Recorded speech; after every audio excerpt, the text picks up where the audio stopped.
After week 3, the Pats now have a running back problem. I have thoughts about what's been happening and how to handle it moving forward. Let's start there. This is Locked On Patriots.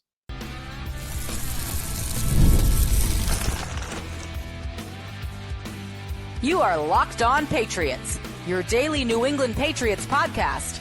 Part of the Locked On Podcast Network, your team every day.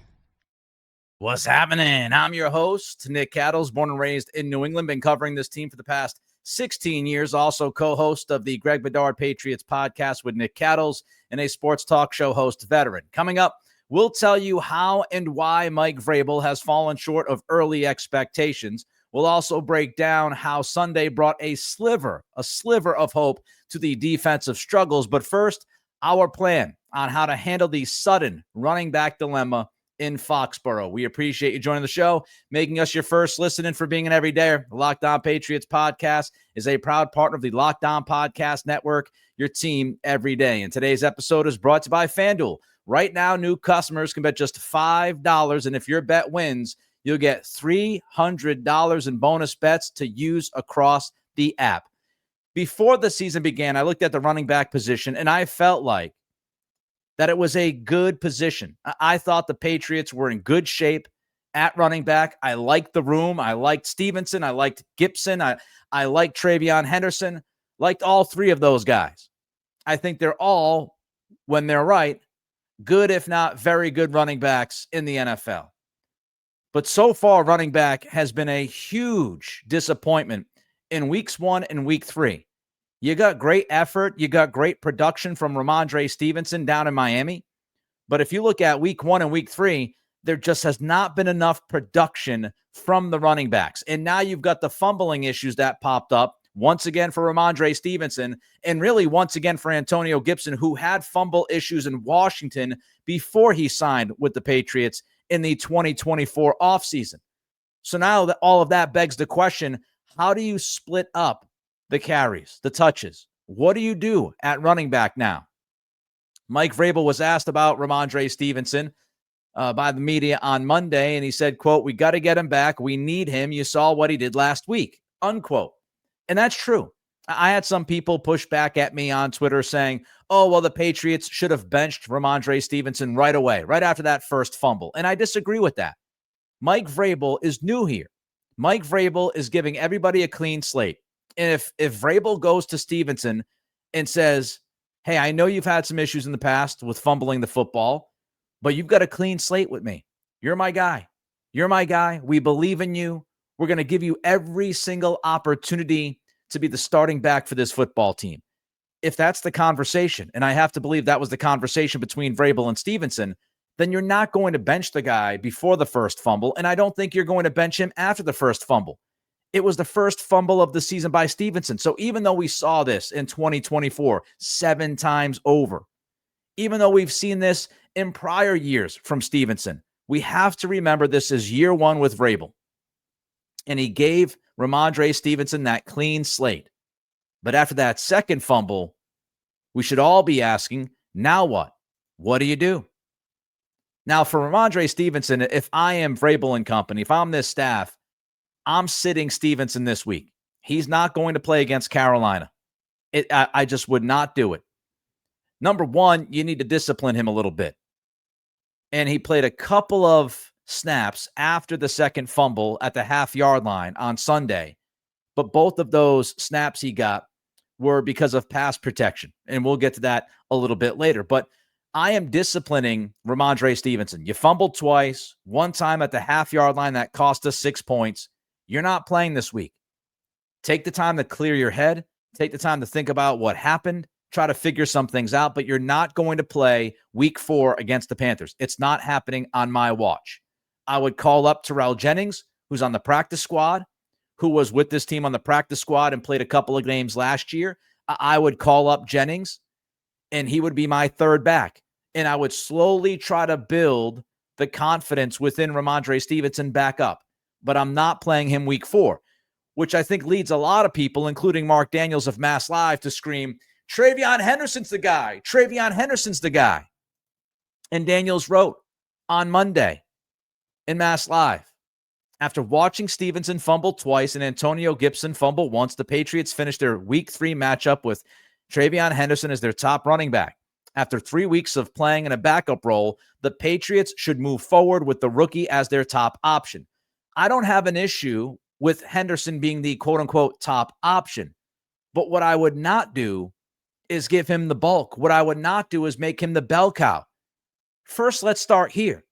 TreVeyon Henderson, as great as his camp was, and as excited as I am and others are to watch him play, and he is going to be an impact player for this offense at some point. There's no doubt in my mind he's way too talented. But the fact is, he has not earned the shot to be the bell cow. He has not earned the responsibility of playing the majority of the snaps. He had 3 flags in Miami, 2 holds on offense, and a hold on special teams. He has not been good in pass protection, including on Sunday when first shot he had a chance to handle a blitzer, Patrick Queen, he got toasted. So his pass protection, which was expected to be very good on day one, has not been up to snuff. He's been allowing way too much pressure when he's out there.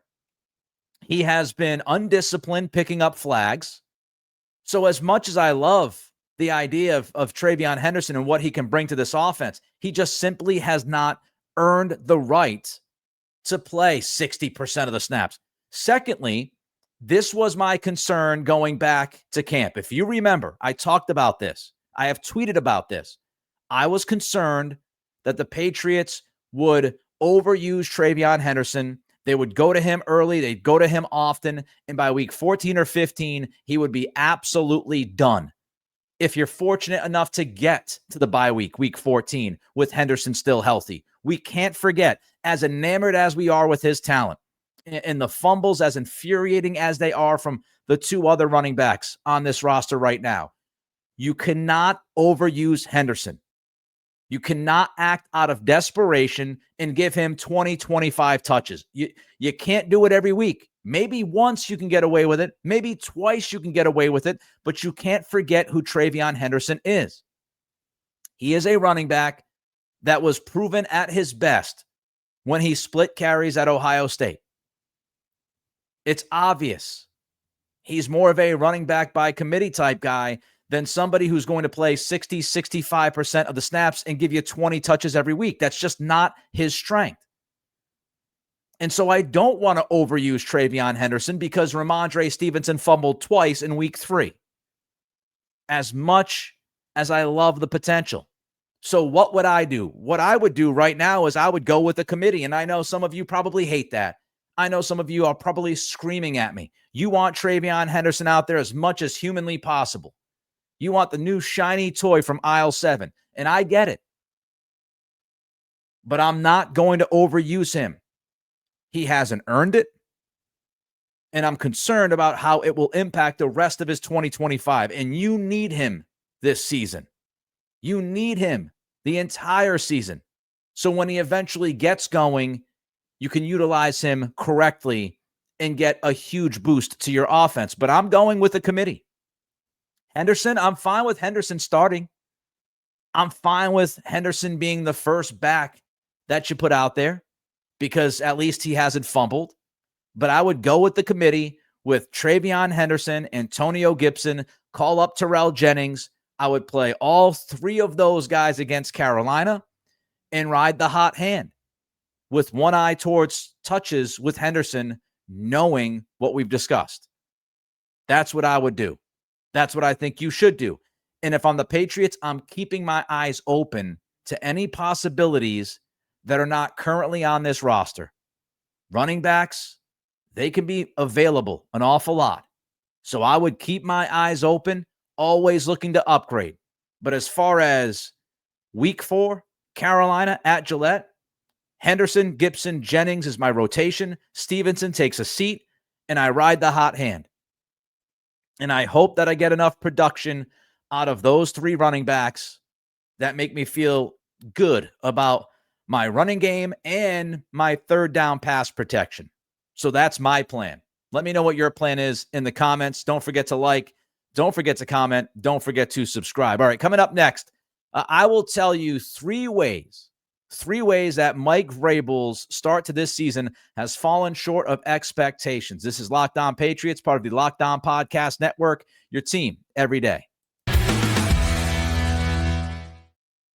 Caffeine just got a flavor upgrade. 5-hour energy shots deliver tasty caffeine in 17 bold flavors. Each 2-ounce shot packs the caffeine of a premium 12-ounce cup of coffee, plus B vitamins and nutrients with zero sugar and zero crashes. What a lot of people, including my best friend, love is how portable they are. Big taste, tiny shot. You can take it anywhere and get that boost when you need it. There are so many fantastic flavors. You can always find one that is refreshing and gives you that quick lift before a busy day. Maybe you're eyeing pumpkin spice, or maybe you want to give gingerbread snap a try and see how awesome that flavor is. Honestly, most love how fast 5-hour energy kicks in and that it's sugar-free, so you don't have to worry about crashing later.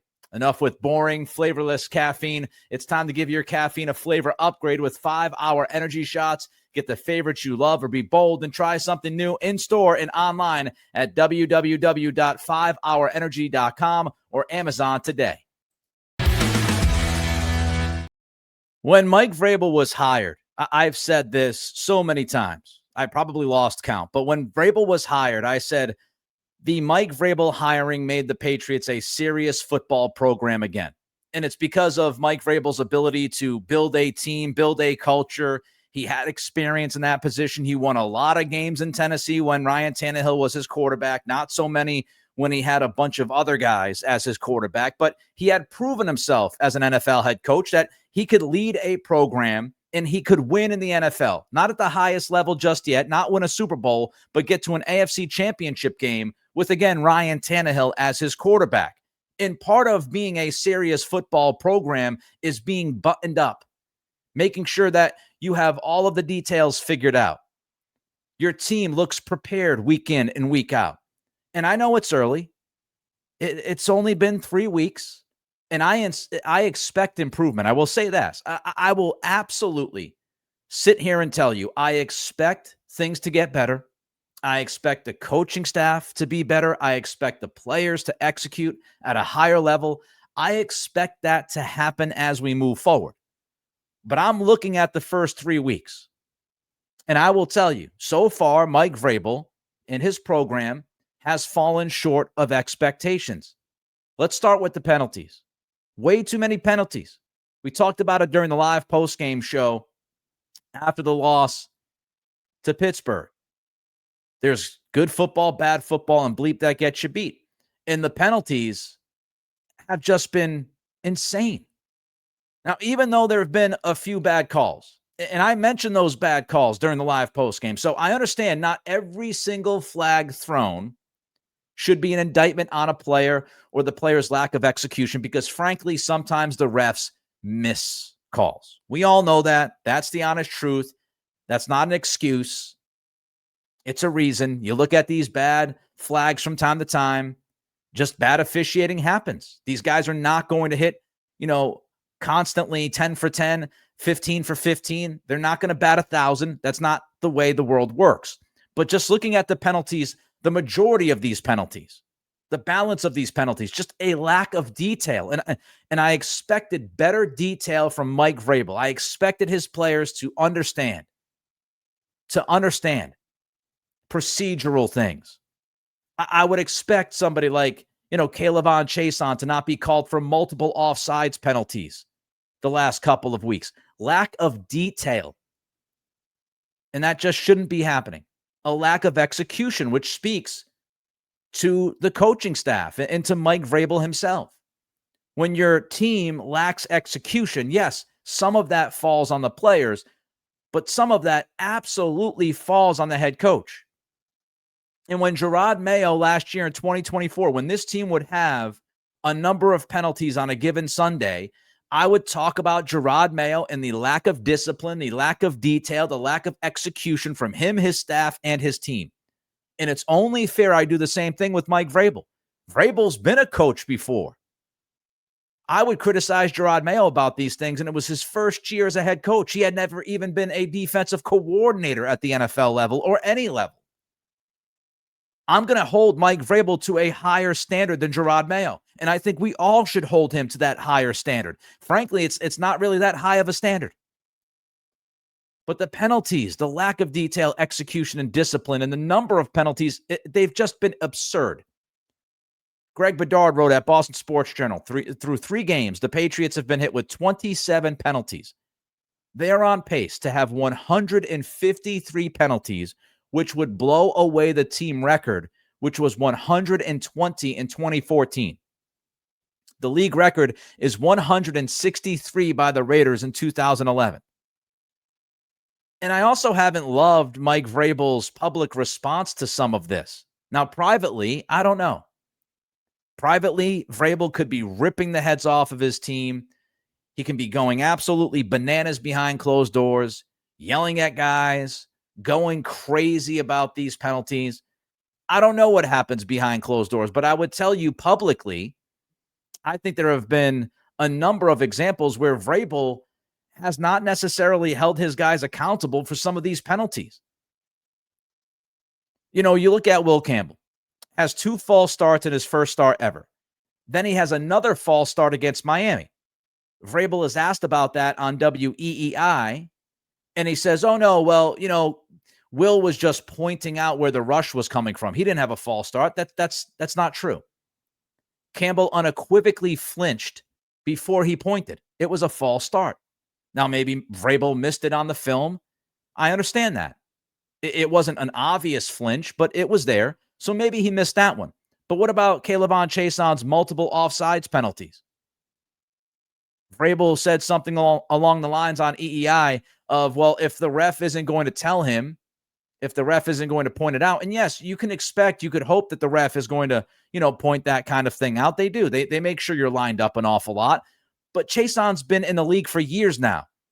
He should also know where to line up and when he's offsides. And the fact that it happened again against the Steelers, that's inexcusable. And even just talking about penalties in general, Vrabel said to Greg Hill on EEI that penalties are, quote, probably a bad predictor for win rate, unquote. At times, I'm sure that's true. But I can also tell you, if you constantly get penalties that puts you behind the 8 ball, you're more likely going to lose a football game. So I don't doubt that there are some analytics that tell you that there's not a direct line from penalties to losses. But you can't argue that sloppy football and penalties are a good thing. And so I don't know if Vrabel is either covering publicly or he's not taking this stuff seriously enough. And I think he should be talking a little bit more harsh when he's asked about these penalties. Then you get to the turnovers. And I don't disagree with people. They say turnovers are on the player. They're mostly on the player. But let me quote Bill Parcells, who was just put into the Patriots Hall of Fame this past weekend. Parcells famously said, quote, you're either coaching it or you're allowing it to happen. And I used that line against Mayo a number of times last year. I'm going to use it against Vrabel. You are either coaching it or allowing it to happen. And in Vrabel's press conference on Monday, he was asked about, how to correct Rhamondre Stevenson's fumble issue, and Taylor Kyles transcribed this. Vrabel says the Patriots will continue to, quote, practice the crap out of it, unquote, and protect the player with the ball when asked how Stevenson's fumbles will be addressed. Have you not practiced the crap out of it? He says they'll continue to practice the crap out of it. Obviously, those practices have not helped because you had 3 fumbles from your backs in week 3. And you can go back multiple times when Vrabel was asked about Stevenson's fumbles during camp, when Stevenson fumbled during a scrimmage, and Greg Bedard had this transcribed. When Vrabel was asked about the fumble during the scrimmage, he said, well, when you make a great cut and you break through, know that every team in the league is going to come and hammer it, and they're going to play full tilt to the tackle. So cut, great, cut, good job in the open field. And unfortunately, we'll have to continue to rep that and take care of football. But that's something that those things that you mentioned, I think, overshadow a lot of the good stuff that we did. So somewhat with kid gloves and multiple other times, he took heat off of Rhamondre Stevenson when asked about the fumbles. And I get it, publicly standing up for your guy. And again, you want to give him a clean slate. But you also can't brush it off to the side, especially when it happens during a scrimmage when there's been a huge issue with fumbles during his career. Now, I will give credit. Vrabel did take some accountability on EEI on the Greg Hill show and said, you can polish the turd that was, some of the stuff against the Steelers however we want to. He said, but, there's stuff that's very detrimental and we got to correct it. And I was glad he said we have to be able to coach it and acknowledge it and then fix it. But penalties, turnovers, and also just not ready to play. I mean, look at the beginning of the game against the Steelers. Drake May was once again jittery in the pocket. Looked like he was unsure of his protection right out of the gate. Almost threw an interception. Thankfully, there was a penalty and it was dropped anyway. Then you had the Rhamondre fumble. But even the defense came out against the Steelers and did not look ready. You get a run stuff on the very first defensive play of the game. It's wiped out by a K'Lavon Chase on offside I brought up just a minute ago. Just can't have it. The second defensive snap, Carlton Davis gambles on the Metcalf screen. He gambles. He tries to jump the screen. He doesn't get his hand on the football, and you end up getting a first down from Metcalf on that. Christian Ellis blows a tackle in the hole on a 2nd and 1. So again, Christian Ellis is an issue. The Gainwell touchdown run. Chason doesn't hold his edge. Craig Woodson is late getting over there. And you can look at some of these game plans, as Greg Bedard pointed out at BSJ. You blitz the heck out of Geno Smith, you got burned. Then you go down to Miami. They rip your secondary apart. Some communication issues. You leave Robert Spillane one-on-one against Devon Achane way too often early in that game. And then against the Steelers, the Patriots came out playing 2 high safeties against an offense that we talked about has almost no explosiveness to it. And you get roasted in the first quarter for a bunch of yards. And on the first 2 drives, you give up 2 touchdowns. So I just expected a cleaner, more disciplined, more responsible operation from Mike Vrabel at the very jump. There's lots of time. I think they'll get better as time goes on. But there's no doubt that part of this program building from Vrabel has fallen short through the first 3 weeks. But not all was lost on Sunday. Not all was lost. After a rewatch, we have some hope for the defense. Why? Find out next as we continue with today's episode of Locked On Patriots, part of the Locked On Podcast Network, your team every day. The NFL season is here, and FanDuel is making sure you're ready for kickoff with a can't-miss offer. Right now, new customers can bet just $5, and if your bet wins, you'll get $300 in bonus bets to use across the app. I love using FanDuel. It fits however I like to bet. Player props, building a same-game parlay, or even jumping in live as the action unfolds. Sitting around with your buddies on a Sunday, FanDuel open, nothing better. It makes every game more exciting, whether you're watching your team or just keeping an eye on your fantasy lineup. It's quick, it's easy, and it's the best way to add a little more energy to your Sundays. Right now, new customers can bet just $5, and if your bet wins, you'll get $300 in bonus bets to use across the app. So, are you ready to play? Download the FanDuel app now by visiting FanDuel.com to get started. That's FanDuel.com to place your first $5 bet. Let's get this out of the way. No, it was not perfect. We know the defense was not perfect against the Steelers. The first quarter was a mess. When you absolutely needed a stop in the fourth quarter, you gave up a touchdown. The Steelers were 3 for 3 in the red zone. Never good. But there were some signs for hope. And I want to leave this episode with you feeling a little bit better after the first couple of segments. The reminders of the running back problem and Mike Vrabel falling short of expectations. I mentioned Khyiris Tonga during the live postgame. I mentioned him for a minute, but he has to be mentioned again. I rewatched the game this morning, and I've got to tell you that if you thought Tonga was good against the Steelers, he was even better than you thought. There were a number of snaps that he jumped out through the screen. And in the second half, Tonga was an animal, pushing the pocket, making plays against the run and the pass, causing all sorts of problems. Here are just 5. Shouldn't say just. Here are 5 impact plays that happened just in the second half. Third quarter, second defensive drive. First down, Tonga forces a hold on the center. Second and long, you had White, Jennings, and Tonga push the entire offensive line, which resulted in an incomplete pass. The fourth defensive drive, This was in the fourth quarter, the fourth defensive drive of the second half. In the fourth quarter, Tonga gets a pressure, which leads to Harold Landry and Kyle Duggar being all over Jonnu Smith, and they get the fumble. Of course, they were unable to recover it, unfortunately, but that play by Landry and Duggar really started with Tonga getting pressure right up the gut. And then later on, same drive, Tonga in the backfield again. Robert Spillane comes up, fills the hole, wraps up Warren. Good stop for the defense. But it began with Tonga. And then on the very next drive, the fifth defensive drive of the second half in the fourth quarter, Tonga blows up another play. And it opens the door for Jack Gibbons, who replaced Christian Ellis, thank God, after the first two drives. That run stuff by Gibbons set up a 2nd and 16 after there was a penalty afterwards. So 5 plays, 5 examples of Khyiris Tonga single-handedly changing the game defensively for the Patriots. I thought he was tremendous in this game. I think he's been mostly tremendous through the first 3 weeks of this season. And if this continues, this is an unbelievable free agent find and a very good job by the coaching staff to get the very most out of a guy who's kind of floated around and hasn't really been thought about an awful lot. But Tonga's been fantastic, and he was fantastic, especially in that second half against the Steelers.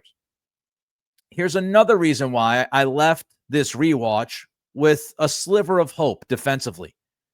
Robert Spillane, I've been all over, and he deserved it.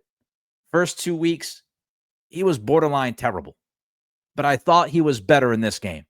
I thought Robert Spillane showed a little bit of life. He missed 1 or 2 tackles, but mostly he was there filling holes. I also thought that, and we knew this from his time with the Raiders, he's a pretty good blitzer. That's at least what the analytics tell you.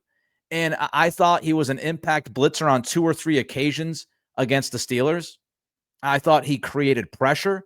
And if he did not create the pressure himself, he got a teammate some pressure on that defensive line. So utilizing him as a blitzer, he was good. He had the interception. Yes, it was thrown right at him by Rodgers for some unknown reason. Guess Rodgers just didn't see him. But you still have to catch the football as a linebacker. And he had a pretty good return, getting it to inside the 10-yard line. So I thought Spillane was improved. The aforementioned Jack Gibbons, he comes in to replace Christian Ellis after the second touchdown for the Steelers. And I thought that just steadied the defense. I thought Gibbons was good. From what I saw, Gibbons was pretty good.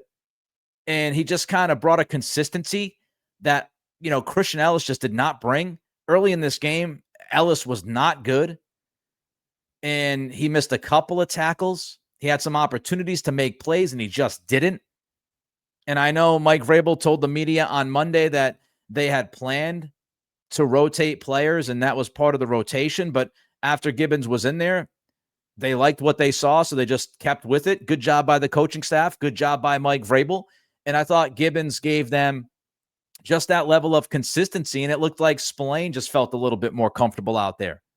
And they also put Charles Woods in for Alex Austin, which was another change they made after the second drive, and the defense played so much better after that first quarter. Harold Landry also made 3 or 4 plays. And I thought, he did not get the pressures and the sacks that we talked about the first 2 weeks, but Landry was out there and he made a few impact plays. And Evan Lazar pointed out, there was 1 first down from the Steelers offense on 5 possessions in the second and third quarter. So in the second and third quarters, Patriots defense gave up 1 first down. It's a really good job. And they had to adjust because the Steelers came in with a plan. Back to Evan Lazar, he wrote, Aaron Rodgers' average time to throw was 2.45 seconds. His average target depth was only 4.6 yards.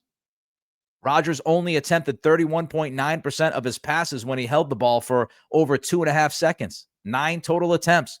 So the ball was coming out quickly. And that's what Rodgers does. So you're not going to get a ton of pressure because it's really tough to consistently get those quote-unquote quick pressures with a 4-man rush. And yeah, the Patriots blitzed a little more, but when you blitz a little more, it brings you some more pressure, but it also opens things up for more big plays. as we saw week 1 against the Raiders. So it's a pick your poison type thing. And I thought the defense overall after that first quarter played well and gave us some signs for hope heading into Carolina. And you hope that, heading into that Carolina game, you get Christian Gonzalez back and you built a little bit of momentum until that final touchdown, but you did build some momentum in the second and third quarters of that game against the Steelers, and you hope that carries over to the Carolina game, and you hope that you get Gonzalez back. All right, that wraps up this edition of Locked On Patriots. Thank you for making us your first listen and for being an everydayer. Reach out to me on Twitter at NickCRadio. Don't forget to help us out. Throw a comment in on the YouTube channel. Hit that like button. That helps us with the algorithm. And subscribe, pushing towards 7,000 subs. For your second listen, get a double dose of the Locked On NFL podcast with Tyler the Madman Rowland and Tony Wiggins. Find Locked On NFL on YouTube or wherever you listen to podcasts. Have a great day, and we'll see you tomorrow.